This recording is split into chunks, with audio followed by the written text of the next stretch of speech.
Bonjour à chacun et très heureux de vous accueillir pendant ce culte.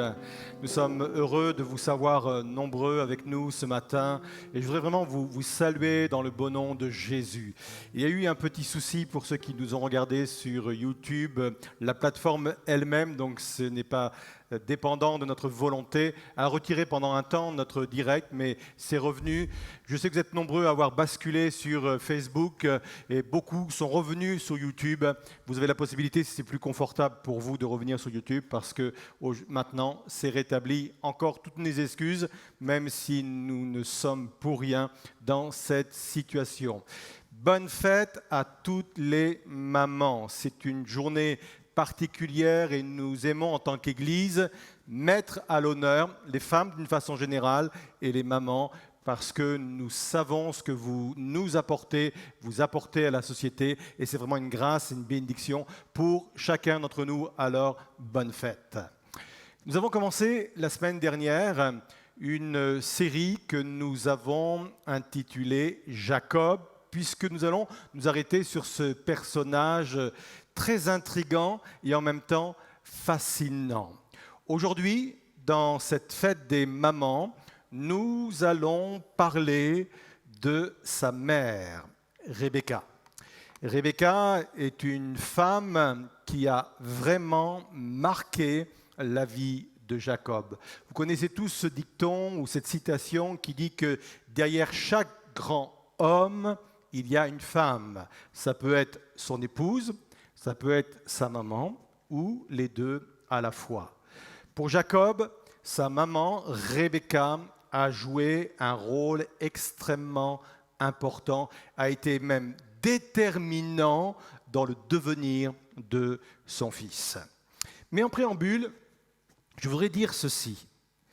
Le terme mère dans la Bible ne désigne pas seulement celles qui ont enfanté. Je pense notamment à une femme comme Déborah, qui a été juge en Israël, au milieu d'un monde d'hommes.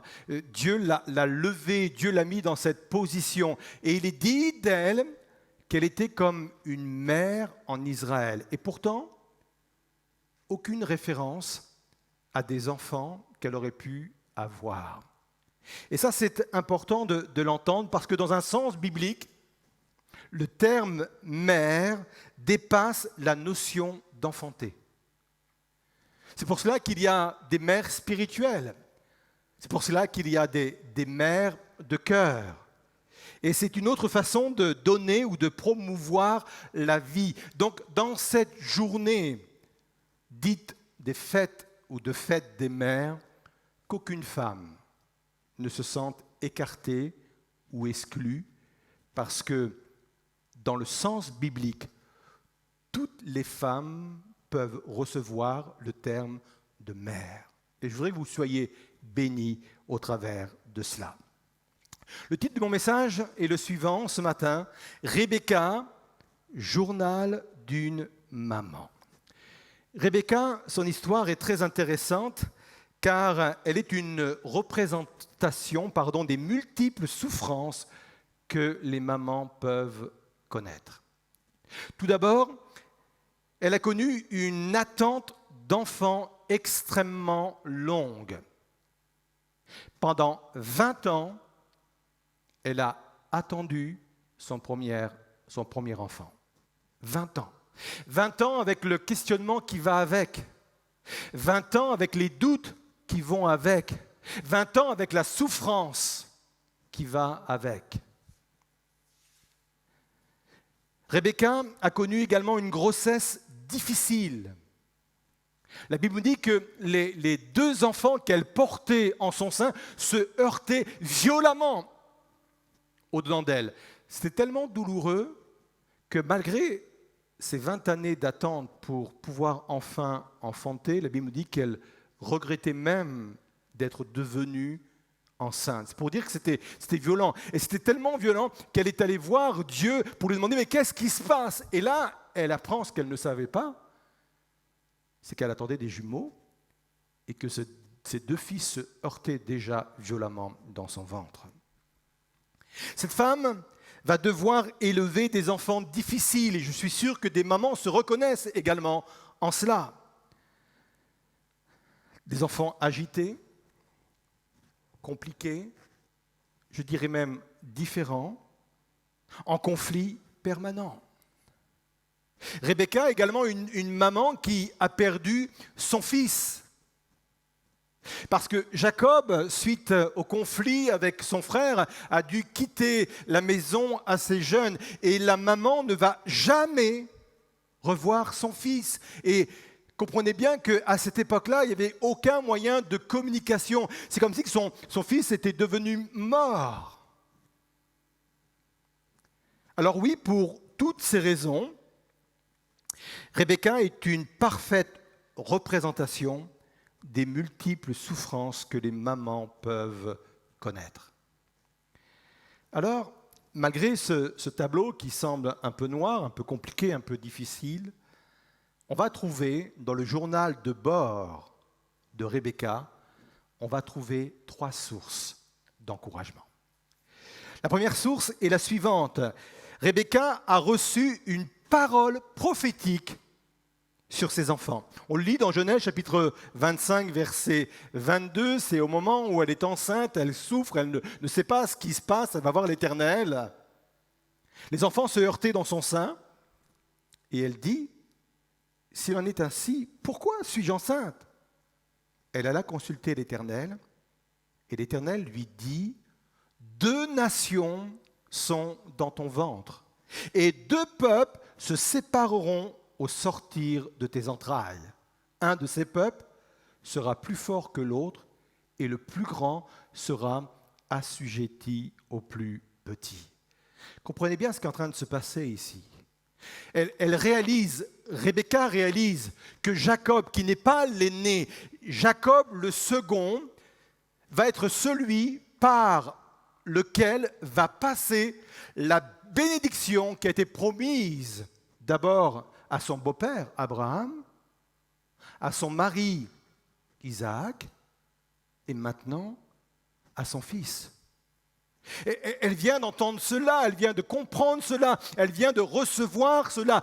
Dieu est en train de lui dire que les enfants qu'elle met au monde ont un destin exceptionnel, et entre autres Jacob, parce que de lui va naître la promesse que Dieu a donnée, que toutes les familles de la terre seront bénies au travers d'eux. Elle va garder, elle va chérir cette promesse, même quand Jacob est loin d'incarner cette source de bénédiction. Ce n'est pas la seule mère à avoir reçu une révélation de la sorte concernant leur fils.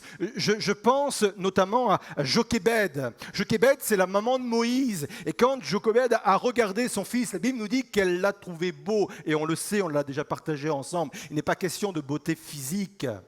Mais quand elle regarde son enfant, quand elle regarde son bébé, elle voit au travers de lui la destinée exceptionnelle qu'il va connaître. Et ça a été le cas pour Moïse. Marie, mère de Jésus, va aussi avoir ce type de relation. On lui a dit, un ange est venu lui dire, ton fils sera appelé le Très-Haut, il va régner sur la maison de Jacob éternellement et son règne n'aura pas de fin. Et la Bible nous dit que Marie repassait toutes ces choses dans son cœur. Je suis convaincu que, en tant que maman, ou peut-être même future maman, je suis convaincu que Dieu a pu et a su déposer dans certains de vos cœurs une promesse concernant vos enfants.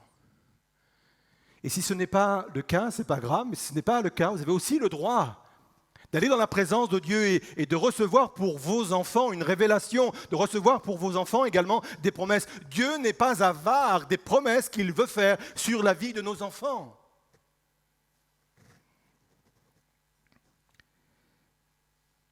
Si vous avez reçu une promesse concernant vos enfants, gardez-la. Ne vous découragez pas, même si aujourd'hui tous les indicateurs vous démontrent le contraire. Ne vous découragez pas. La prière est l'arme la plus puissante à la disposition des chrétiens. Mais j'aimerais ajouter ceci, encore plus des mères. Sherry Fuller, qui est une auteure femme, a écrit ceci: il n'y a pas d'influence comparable à la prière d'une mère. Je répète, il n'y a pas d'influence comparable à la prière d'une mère.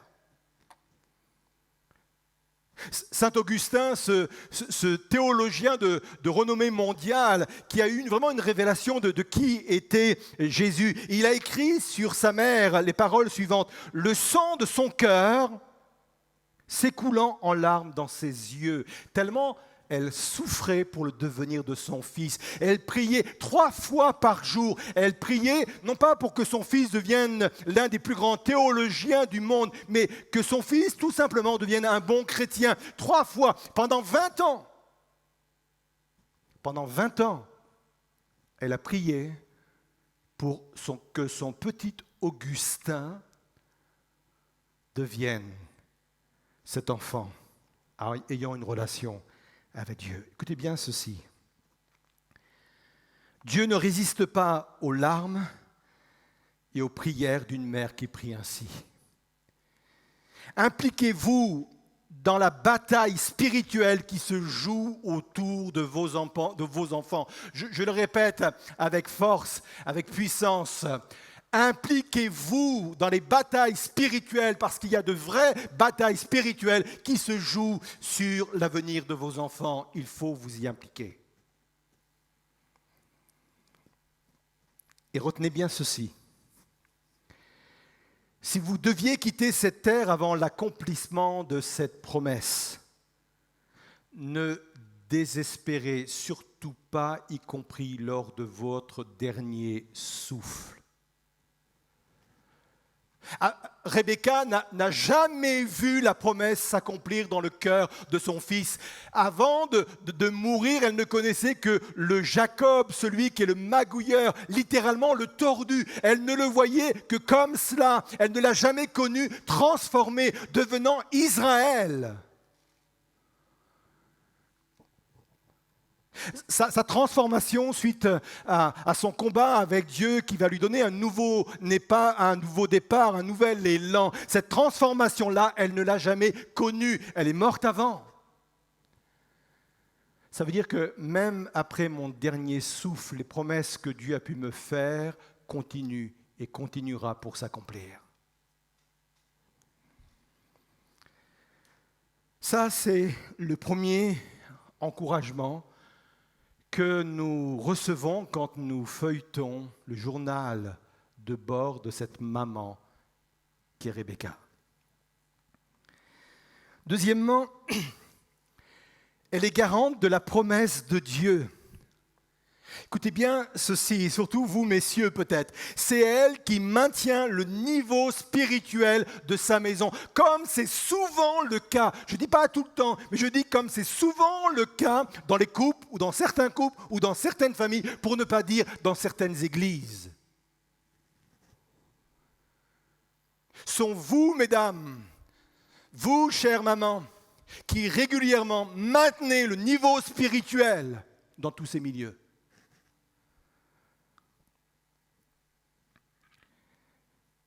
Surtout quand les hommes sont défaillants. Et c'est le cas pour Rebecca. Et là, je me dois de rétablir l'honneur de Rebecca. Elle jouit d'une mauvaise réputation, cette femme, cette maman.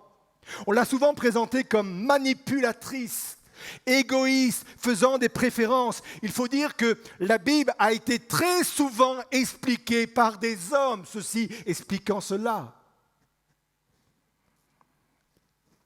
On va être clair. Rebecca n'a pas tout bien fait.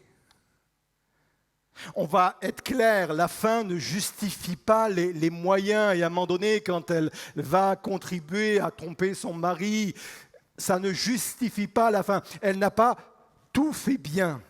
Mais retenez bien et comprenez surtout cela. Elle n'est animée que par une seule chose. Ne pas rompre la promesse qu'a reçue Abraham pour les générations futures. Cette promesse dont je parlais un instant, que toutes les familles de la terre seront bénies au travers de cette descendance et que de cette descendance allait naître le Messie, à savoir Jésus, le Sauveur du monde. Elle n'est animée que par cela. Il ne faut pas qu'il y ait une rupture dans la chaîne de transmission de cette bénédiction. Elle comprend que cette chaîne-là passe par son fils Jacob. Elle est consciente que cette promesse-là passe par son fils Jacob. Elle n'est animée que par cela.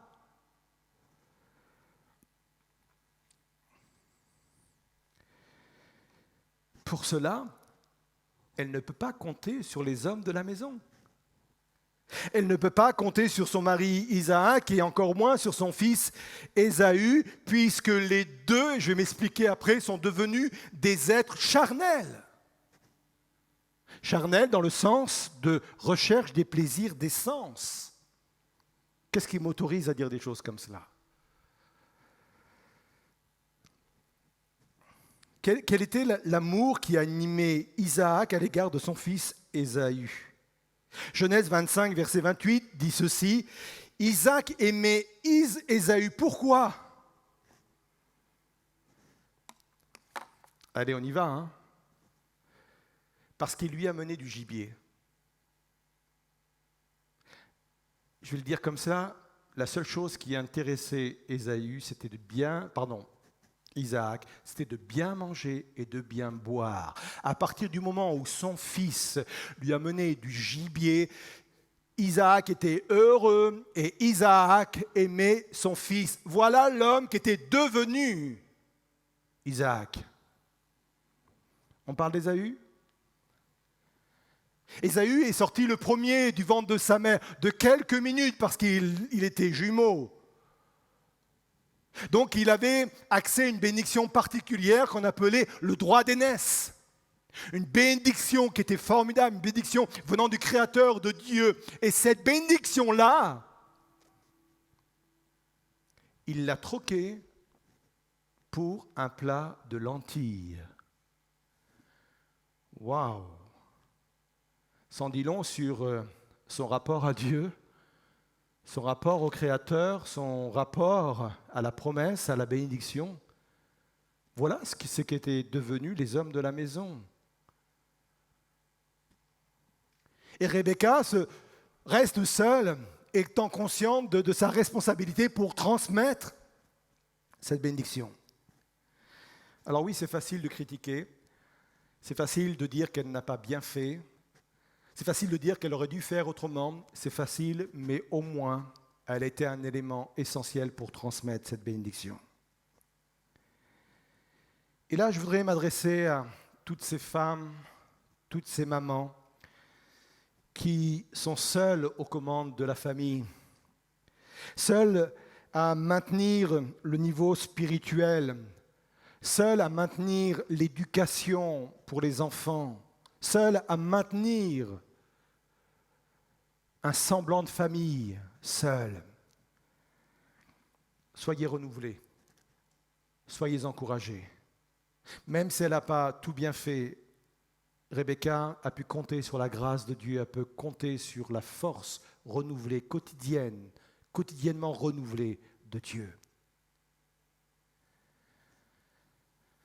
Troisième source d'encouragement qu'on découvre dans le journal de bord de cette maman qu'est Rebecca, c'est qu'elle n'était pas une maman modèle. Et je peux vous dire que ça, c'est une véritable source d'encouragement. Je l'ai dit, je l'ai redit, elle n'a pas tout bien fait, mais tout ce qu'elle a fait, elle l'a fait pour le bien de ses enfants. Je ne connais aucune maman qui ne veut pas le meilleur pour son enfant, c'est viscéral. Ésaïe 49, verset 15 dit ceci, « Une femme oublie-t-elle son nourrisson ? N'a-t-elle pas compassion du fils de ses entrailles ?» Et dans le mot « compassion », c'est la recherche de tout ce qui est bien pour son enfant. C'est inscrit en elle. Ça se trouve dans ses gènes, dans son ADN. Il y a un lien fort entre la maman et l'enfant ou les enfants, au point que très souvent, la maman est capable de se sacrifier pour son enfant. Quand Rebecca va monter un peu ce stratagème de pouvoir tromper son mari pour que la bénédiction revienne à Jacob, et même si Ésaü l'avait déjà donné, mais il fallait qu'il y ait l'imposition des mains du père. À un moment donné, Jacob va dire, mais si mon père se rend compte de cela, la malédiction va retomber sur moi. Et la maman va dire tout de suite, et c'était une parole solennelle devant Dieu, elle dit ceci, non. Je prie pour que la malédiction retombe sur moi si c'est le cas. Elle est prête à se sacrifier elle-même pour son fils. Combien de mamans, et j'en connais, elles sont nombreuses, sont capables de renoncer à certains plaisirs, à certaines bénédictions, à se sacrifier pour leurs enfants, pour le devenir de leurs enfants.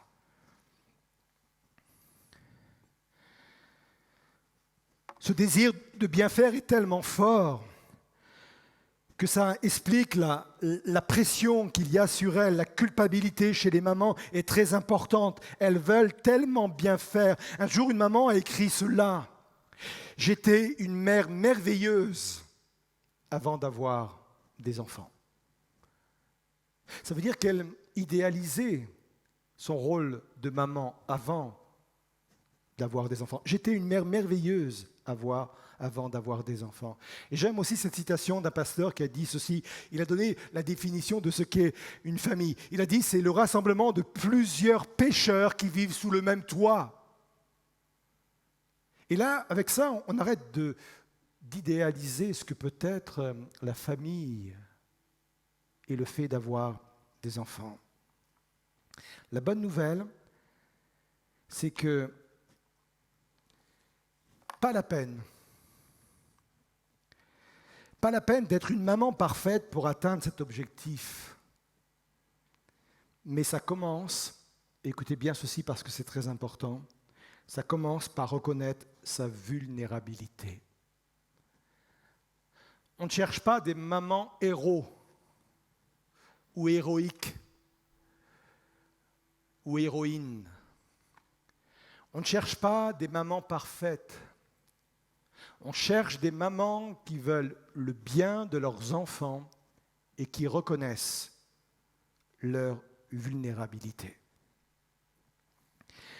Pourquoi c'est important ?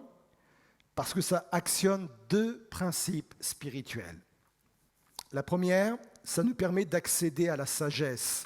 Proverbe 24, versets 3 et 4 dit ceci, c'est par la sagesse qu'on construit une maison. On a besoin de la sagesse, on a besoin de recevoir la sagesse pour construire une maison, un couple, une famille.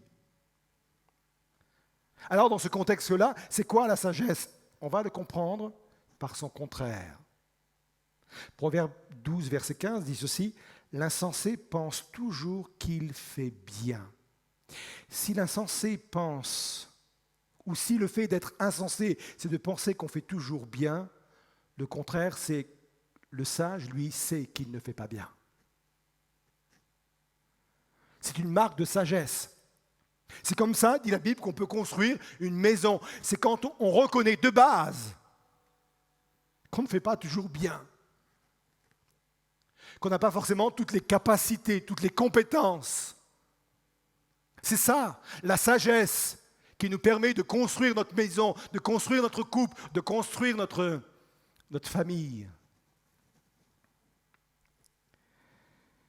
Reconnaître sa vulnérabilité a un second effet, c'est que ça nous permet d'accéder à l'aide de Dieu. Joël 3, verset 10 dit ceci, que le faible dise « je suis fort ». C'est quoi l'idée ? C'est que le faible peut dire « je suis fort ». C'est ça la pensée qu'il y a derrière ce texte, à partir du moment où il reconnaît qu'il est faible, qu'il est vulnérable. Si je reconnais, si j'admets que je suis faible, je ne suis pas forcément à la hauteur de ce qu'on attend de moi. Si je le reconnais, alors là, à ce moment-là, je peux dire « je suis fort ». Et ça rejoint ce principe biblique qui dit ceci dans 2 Corinthiens 12, verset 9. Ma grâce te suffit, car ma puissance s'accomplit dans la faiblesse.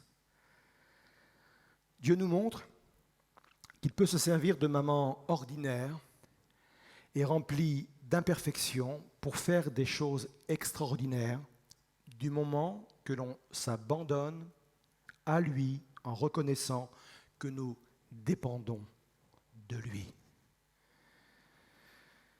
Il y a un proverbe portugais qui dit ceci, j'aime beaucoup, qu'avec des courbes, Dieu trace des droites.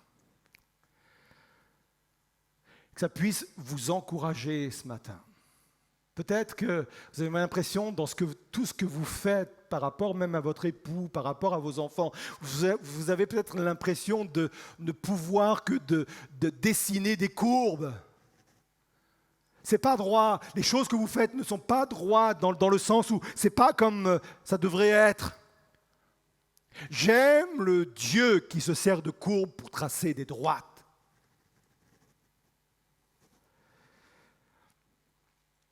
On va conclure. Et avant de développer ma conclusion, on va vous lancer une petite vidéo. C'est Élodie, elle est de l'église ELM. Une maman qui est aujourd'hui comblée, mais qui ne l'a pas toujours été et qui veut encourager celles qui aujourd'hui passent par des moments difficiles. On lui laisse la place et on se retrouve tout de suite après. Coucou ELM, coucou tout le monde. Voilà, aujourd'hui c'est la fête des mamans et je voudrais souhaiter une bonne fête à toutes les mamans. En tant que maman comblée aujourd'hui de 3 enfants, je voudrais qu'on puisse remercier Dieu pour le privilège que nous avons, que l'on puisse prendre conscience le rôle d'ambassadrice qu'il nous a donné, qu'il puisse nous aider à guider nos troupes et à les mener là où il les attend. Ensuite, je suis aussi maman qui a une partie de sa troupe auprès de Dieu. Et c'est vrai que depuis 2013, je vis plus aucune fête des mamans pareille. Donc aujourd'hui, je voudrais penser aussi à toutes ces femmes qui sont dans l'attente d'avoir un bébé. À toutes ces femmes qui ont connu que quelques temps leur bébé, qui ont entendu battre le cœur dedans, mais qui n'ont pas eu ce privilège de l'entendre dehors. À toutes ces femmes qui ont connu que quelques heures, quelques semaines, quelques mois ou quelques années leur enfant.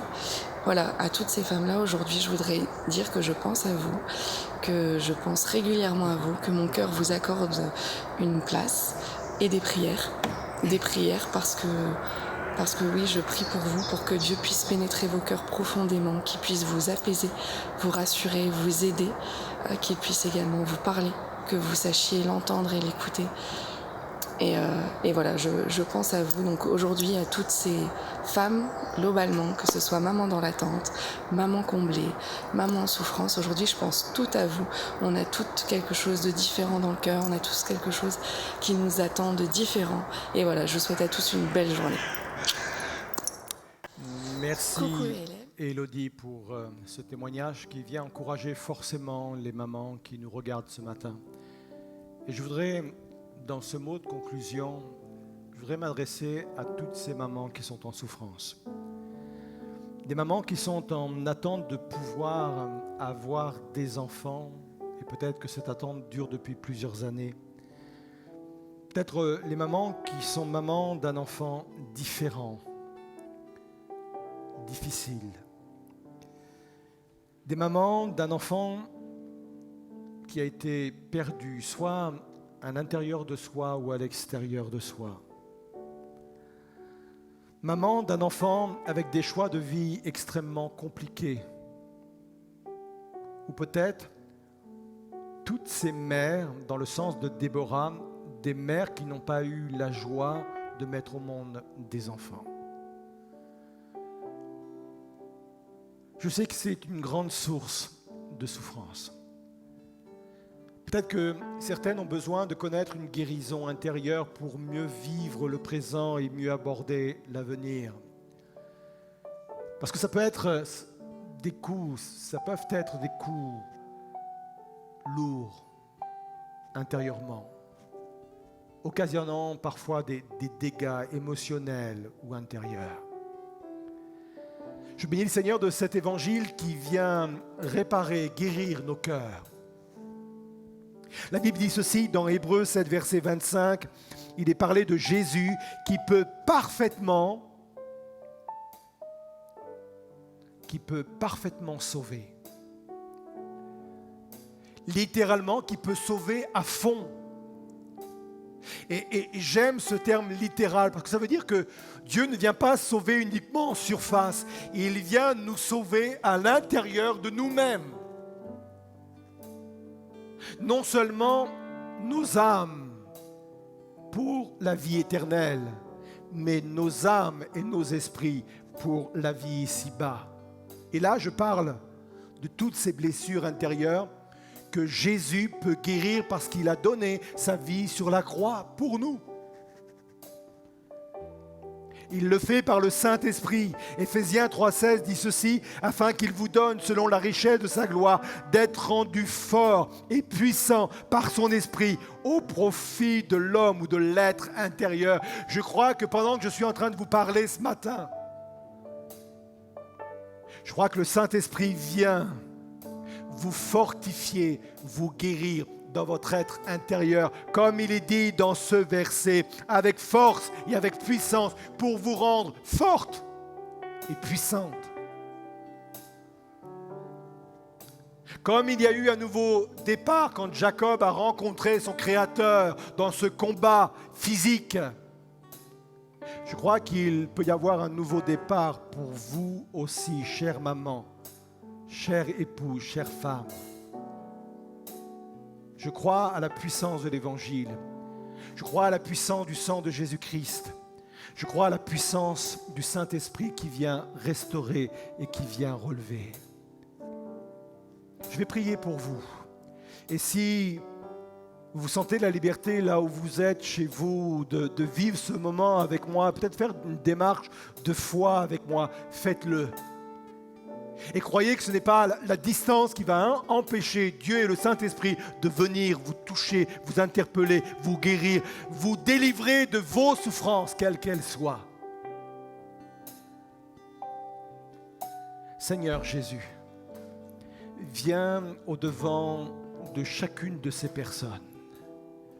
Toi qui es venu, non pas pour sauver superficiellement, mais qui es venu pour sauver à fond, Seigneur. Profondément, Seigneur, tu viens guérir les cœurs de ceux et de celles qui sont en souffrance maintenant, Seigneur.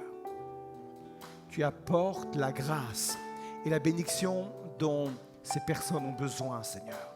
Je crois à la puissance du Saint-Esprit qui passe maintenant sur leur cœur et qui leur apporte et qui leur donne, communique le baume dont elles ont besoin.